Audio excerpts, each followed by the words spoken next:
Sharada jewels వారి కొత్త brand Purvi light weight లో హెవీ డిజైన్స్ ఈ నవంబర్ 1 కుక్కట్పల్లిలో గ్రాండ్ ఓపెనింగ్ వివరాలకు సంప్రదించండి. నమస్తే రమగారు. నమస్తే జయ. రమగారు, కార్తీక మాసంలో నదీ స్నానం కానీ సముద్ర స్నానం కానీ తప్పక చేయాలి అని చెప్తూ ఉంటారు. దీని యొక్క ప్రత్యేకత ఏంటండి? నదీ జలాలలో ఇప్పుడు కార్తీక పురాణంలోనూ ఈ మాసానికి ప్రత్యేకంగా చెప్పేది ఏంటంటే గంగ ద్రవరూపం ధరించి జలాలలో ఉంటుంది అని. అన్ని జలాల్లోనూ గంగ ఉంటుంది ఒకటి. రెండోది వ్యాపనశీలుడైన విష్ణువు ఈ సమయంలో నీటిని ఆవరించి ఉంటాడు.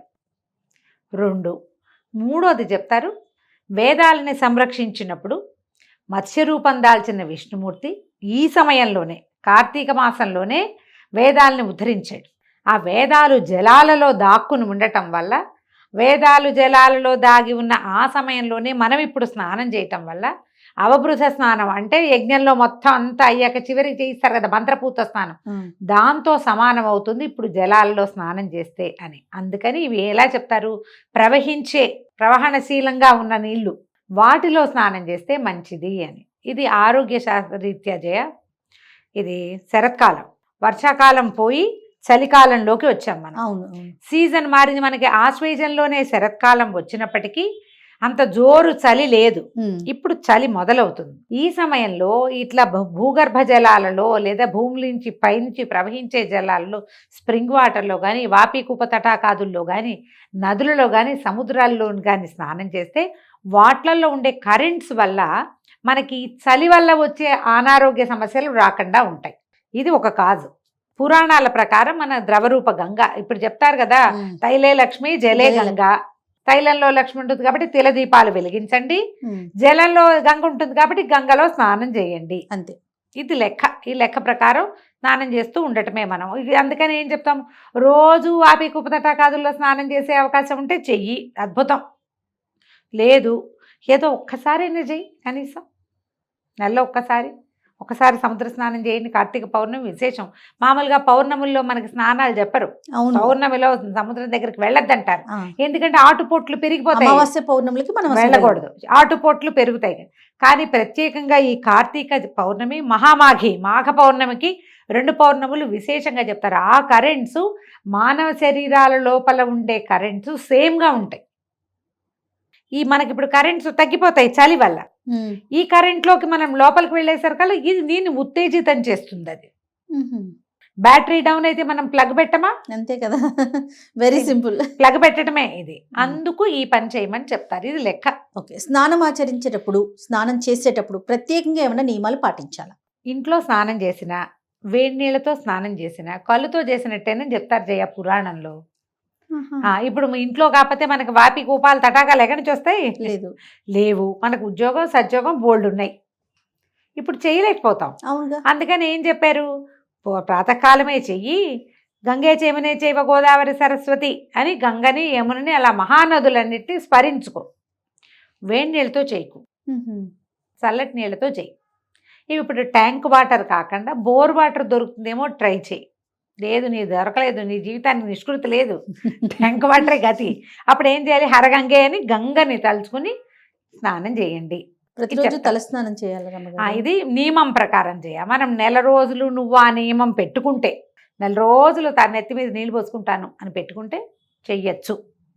దీనికి మీ ఆరోగ్యం, మీ ఇంటి పరిస్థితులు అన్నీ సహకరించాలి. నియమం పెట్టుకుంటే చెయ్యండి. నియమం లేదు, మంచి పర్వదినాల్లో మాత్రం చేస్తానని పెట్టుకోండి, సరిపోతుంది. ఇప్పుడు మరి నదికి వెళ్ళామనుకో, నదిలో మునుగుతారు, మునకేగా, కాబట్టి తలస్నానం ఎలాగే అయిపోతుంది. ఏ చెరువుకో వెళ్తావు, స్విమ్మింగ్ పూల్ కాదు సుమి, చెరువు భూమి మీద ఆటోమేటిక్గా ఏర్పడ్డ ఉంటాయి కదా, తవ్వినవి కూడా. ఊళ్ళల్లో తవ్విన చెరువులు ఉంటాయి కదా, మంచినీళ్ళ చెరువులు, బావులు, వాటిలో నీళ్ళు ఎత్తి పోసుకోవటమే. శివ శివ అంటాం, పోసుకోవటం చేయగలిగితే. మనం ఇంట్లో చేసేటప్పుడు ఈ హరగంగే అని గంగని, శివుణ్ణి తలుచుకుని, విష్ణువుని తలుచుకుని స్నానం చేస్తే మంచిది. అయితే మనం నదీ స్నానాలు, చెరువులో ఎక్కడైనా చేసేటప్పుడు సంకల్పం చెప్పుకుని స్నానం చేస్తే, మనం రోజు చేయలేం కదా ఈ నదీ స్నానాలు. అవి నెలకులో 1-2 సార్లు వెళ్తాం. సంకల్పం చెప్పుకుంటే ఫలితం బాగా పూర్తిగా లభిస్తుందని చెప్తారు. అది ఈ సంకల్పం ఎవరు చెప్పాలి రమ్మగారు, ఎవరికి చెప్పాలి, ఎట్లా దీనికి ఏమైనా ప్రత్యేకమైన నియమాలు ఉంటాయా? చాలా మంది ఆ సంకల్ప మంత్రం చెప్పచ్చు కదా మీరు అని నిరుడు చాలా మంది అడిగారు, మీరే సంకల్ప మంత్రం చెప్పచ్చని. కార్తీక పురాణంలో ఒక ప్రత్యేకమైన విషయం చెప్తారు జయ. దీని గురించి నేను విడిగా తెలుసుకున్న దానికంటే 3-4 రకాల కార్తీక పురాణాలు చదివాక 3-4 ఏళ్ల నుంచి చదువుతుంటే నాకు స్పష్టంగా తెలిసింది. జంధ్యం ఉన్న వాళ్ళు సొంతంగా సంకల్పం చెప్పుకుని స్నానం చెయ్యొచ్చు. జంధ్యం లేని వాళ్ళు స్త్రీలు, జంధ్యం ఉన్న వాళ్ళ స్త్రీలు కూడాను, వీళ్ళకి ఇతరులు మంత్రం చెప్పాలి. ఓహో. స్త్రీలు ఇది చెప్పించుకోవాలి, సంకల్పం చెప్పించుకొని స్నానం చేయాలి. క్లియర్గా రాశారమ్మా అందులో. ఇప్పుడు నేను మామూలుగా రోజువారీ పూజ చేసుకుంటానా, అయినా కూడా పూజ చేసుకున్నప్పుడు సంకల్పం చెప్పుకుంటా. రోజువారీ పూజలో నిత్య సంకల్పం చెప్పుకునే అలవాటు ఉన్న వాళ్ళు కూడా స్నానానికి పురోహితుడితో సంకల్పం చెప్పుకుని ఆయనకి దక్షిణ ఇచ్చి స్నానం చేయాలట. అది కూడా బ్రాహ్మణుడితోనే చెప్పించుకోవాలి. చెప్పించుకోవాలి. అంతే కదా. ఇప్పుడు ఇది లెక్కగా ఉంది. ఒట్టిగా కూడా పోనీ అది కాదు, మనకి సంకల్పం వద్దు. ఒట్టిగా మీరు నదీ స్నానం చేసినా దగ్గరగా ఫలితం లభిస్తుంది. మనకి నదీ స్నాన ఫలితం లభిస్తుందా? ఆ కరెన్సీకి మనం గోత్రు అవుతామా? కార్తీకంలో చెప్పబడిన స్నాన విధి పనికొస్తుంది. మీరు ఒకసారి ఇలాంటి అవకాశం తీసుకోండి. ఓహో. తప్ప ఇప్పుడు సంకల్పం చెప్పకపోతే ఇప్పుడు స్నానం వృధా పోతుందన్న మాట చెప్పలేదమ్మా పురాణంలో. అవకాశం ఉన్నవాళ్ళు ఈ పని చెయ్యండి. మనం గోదావరి, కృష్ణ ఇట్లాగా మంచి తీరాల దగ్గర బ్రాహ్మలు తిరిగే చోట మనం ఎక్కడైనా చేసామనుకో, అయ్యా ఒక సంకల్పం చెప్పండి, స్త్రీలు కూడా సంకల్పం ఖచ్చితంగా సంకల్పం చెప్పించుకోవాలి. నేను శ్రీపాద సుబ్రహ్మణ్యం గారి పుస్తకాలలో క్లియర్గా కనపడుతుంది ఇది. సంకల్పం చెప్పించుకుని స్నానం చేయటం అని. బ్రాహ్మణ స్త్రీలే వెళ్ళి నది దగ్గరికి వెళ్ళి ఎవరో కనపడితే అయ్యా సంకల్పం చెప్తారంటే సంకల్పం చెప్పించుకుని ఓ రూపాయో అర్ధో పావలవో బేడో దక్షిణ పట్టడం ఈ నియమం ఉంది.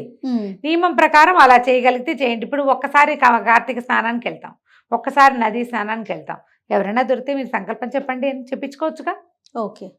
వెళ్ళినప్పుడు తర్పణం విడవటము ఆడవాళ్ళు వీళ్ళు చెయ్యం కదా. మగవాళ్ళు మీరు పెద్దవాళ్ళు ఎవరైనా ఉన్నారు, తాత తండ్రి మరణించిన వాళ్ళు, ఇప్పుడు నాన్న ఉన్నారు, తాతగారు లేరనుకో, తాతకి మీరు తర్పణం విడుస్తానని అనకూడదు. దండం పెట్టి స్నానం చేసి వచ్చేయటమే. నాన్నగారు లేకపోతే అప్పుడు నాన్నకి, తాతకి, ముత్తాతకి వాళ్ళ పేర్లు చెప్పి మీ గోత్రనామాలతో సంకల్పం చెప్పి తర్పణాలు కూడా విడిపిస్తారు వాళ్ళే. ఆ తర్పణ విధి కూడా మీరు చేసుకోగలుగుతారు. సూర్యుడికి అర్ఘ్యం ఇవ్వటం, నీళ్ళు తీసి చూపించుకుని దండం పెట్టుకోవటమే. ఈ తర్పణ విధి వద్దు, ఒట్టుగా స్నానం చేస్తా. స్నానం చేసే ప్రాతకాలంలో ఓ దోశలు నీళ్ళు దోసి సూర్యుడికి చూసుకుని దండం పెట్టుకుని, ఆయన ప్రత్యక్ష నారాయణమూర్తి, ప్రత్యక్ష భగవానుడు నన్ను రక్షించు, కాపాడి భూమిని రక్షించని మంచిగా చక్కటి మంచి మాటలతో చెప్పుకొని ఆ నీళ్ళు ఆయనకు వదిలిపెడితే సరిపోతుంది. మన సంకల్పం చేసుకోండి, అంతే, పనికి వస్తుందమ్మా, అంత తప్పేం లేదు. కానీ పురాణంలో మాత్రం ఇట్లా క్లియర్గా చెప్పబడింది. మనం ఇంట్లో సంకల్పం చెప్పుకోలేము. మనం ఇళ్లలో నూతుల్లో స్నానం చేసే మగవాళ్ళు వాళ్ళు సంకల్పం సొంతంగా దంధ్యం ఉన్నవారైతే చెప్పుకోవచ్చు. దీంట్లో ఏంటంటే మనం ఇవి మామూలుగా ఇది వరకటి కాలంలో ఇంత వ్యవహారం లేదు జయ. ఎవరు సంకల్పం చెప్పుకునే ప్రశ్నలు లేవు. అప్పుడు ఎవరిది వాళ్ళు చెప్పుకునే వాళ్ళు. ఇప్పుడు మనకి ప్రవచనాలు ఎక్కువైనాయి, విషయం ఎక్కువ తెలుసుకుంటున్నాం. ఇంత కార్తీక దీపాలు, ఇంత గందరగోళాలు ఏవి ఎవరో చేసుకునే వాళ్ళు మిగిలిన వాళ్ళ దారిని వాళ్ళు ఉండేవాళ్ళు. ఇప్పుడు మనం అన్ని వినేసి అదంతా చేసి ఏదో అద్భుతమైన ఫలితం లభిస్తుంది కాబట్టి అది మనం ఎందుకు చేయకూడదు, వాళ్ళకే ఎందుకు లభించాలి, మనకెందుకు లభించకూడదు, ఇలాంటివేవో ప్రశ్నలు వచ్చి దాని మీద తర్కము, కుతర్కము, వితర్కము కూడా వచ్చి ప్రశ్నించి చివరికి వాళ్ళు మాట్లాడుకొని స్ప్రెడ్ చేసి విధి మానేసి ప్రశ్నలు పెంచుకుంటున్నాం. కరెక్ట్ గారు, విధి మానకూడదు కదా. కార్తీకంలో పోట్లాడకూడదని ఉంటుంది పురాణంలో. మనం ఆపుతున్నామా? ముందు ప్రశ్నలకే పోట్లాడుతున్నాంగా మనం. ప్రశ్నే పోట్లాట మనకి. ఏంటి మేము ఎందుకు చేయకూడదు, కావాలంటే చేసుకో, దాంట్లో చెప్పింది అయితే అది అంతే. రైట్ రమ్మ గారు, నమస్తే. నమస్తే.